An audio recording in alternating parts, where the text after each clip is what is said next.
Parole de la semaine. Pleurez pour mon péché et celui des autres. Zakponen, 6-04-2025. Heureux ceux qui pleurent, car ils seront consolés. Matthieu 5-4. Le mot consolation signifie réconfort, qui contient le petit mot F-O-R-T. Fort évoque l'image d'une immense zone militaire protégée, un fort renforcé. Heureux ceux qui pleurent, car ils seront consolés. Les gens dans le monde pleurent pour toutes sortes de choses.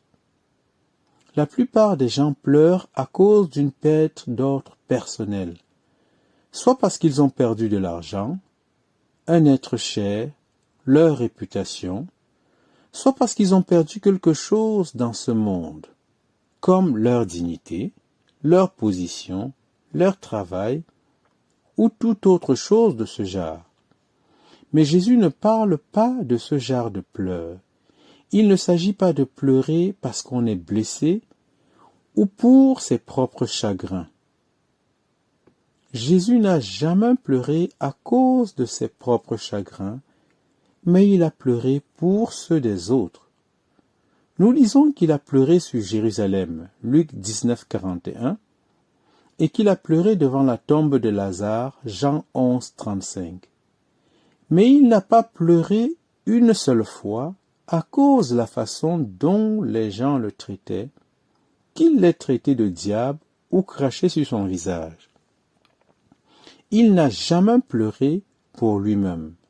En outre, alors qu'il portait la croix et trébuchait sur le chemin du calvaire, nous lisons dans Luc 23-27 qu'une foule immense le suivait et que certaines femmes pleuraient et gémissaient en le voyant fouetté et battu, le sang coulant de sa tête et de son dos, alors qu'il portait cette lourde croix avec une couronne d'épines sur sa tête. Savez-vous ce que Jésus leur a dit en se retournant? « Filles de Jérusalem, cessez de pleurer pour moi. Je vais bien. Oui, mon dos est déchiré, une couronne d'épines est posée sur ma tête, et je porte une lourde croix. Je vais être tué dans quelques instants, mais je vais parfaitement bien parce que je suis au centre de la volonté de Dieu. » Luc 23-28. Pouvez-vous avoir cette attitude lorsque vous souffrez le plus? Ne pleurez pas pour moi, je vais bien. Mais si vous voulez pleurer, pleurez pour vous-même et pour vos enfants. Regardez leur état spirituel. Ce sont des pharisiens vêtus de longues robes et ayant l'air très important. Mais regardez leur état spirituel. Que se passera-t-il le jour où Christ reviendra et qu'il dira aux montagnes, « Tombez sur nous et couvrez-nous » Luc 23-30. Telle est l'attitude de Jésus. Il n'a pas versé de larmes pour ses propres souffrances, comme le dit un cantique, mais des gouttes de sang pour mes propres souffrances. Le véritable disciple de Jésus pleure parce qu'il n'est pas comme Christ. Il pleure quand il a péché et quand il a commis une faute. Il ne pleure pas à cause de la façon dont les gens le traitent. Il croit que c'est son lot sur cette terre d'être déshonoré à cause de Christ. Mais il pleure chaque fois qu'il a déshonoré le Seigneur par le péché ou par l'échec. Lorsqu'il s'élève spirituellement, il pleure aussi pour les péchés des autres, pour leurs échecs, comme Jésus pleura sur Jérusalem. C'est de ces larmes que Jésus a parlé. Heureux ceux qui pleurent, car ils seront réconfortés. La raison pour laquelle certains d'entre nous ne sont pas réconfortés est peut-être qu'ils ne pleurent pas pour leurs péchés. C'est un niveau encore plus élevé que d'aller jusqu'à pleurer pour les péchés des autres. L'apôtre Paul avait atteint ce niveau supérieur.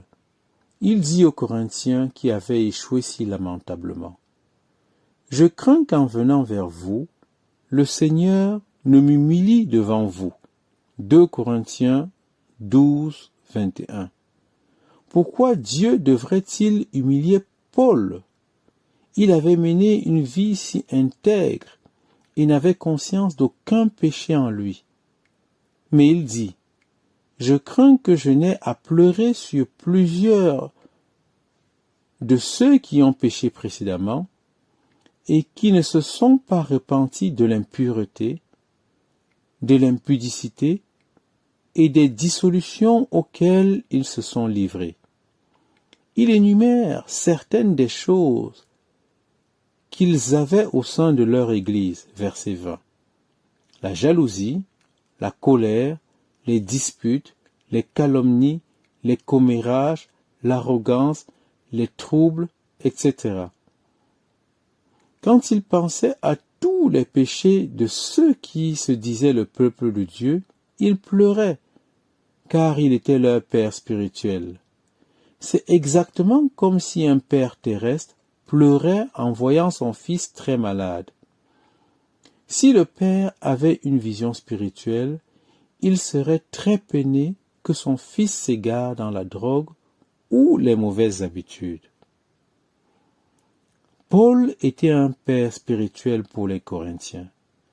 Et tout berger ou pasteur chrétien véritable devrait être un père spirituel pour son troupeau. Une des caractéristiques d'un père spirituel est qu'il ne se contente pas de critiquer son troupeau, mais qu'il pleure aussi sur lui, comme Paul a pleuré sur les Corinthiens. Seul un tel homme est apte à être un leader spirituel. Dans Ésaïe 49, 10, Ésaïe est un grand chapitre sur le commandement spirituel. Il est dit: « Celui qui a pitié sera leur guide. » Qui est apte à être un leader spirituel? Celui qui a de la compassion pour les autres.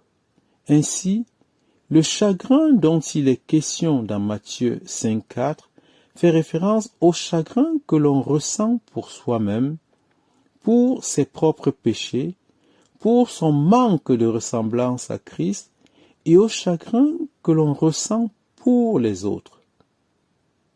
Nous serons fortifiés si nous faisons cela, et nous trouverons la force pour fortifier les autres également si nous suivons cette voie.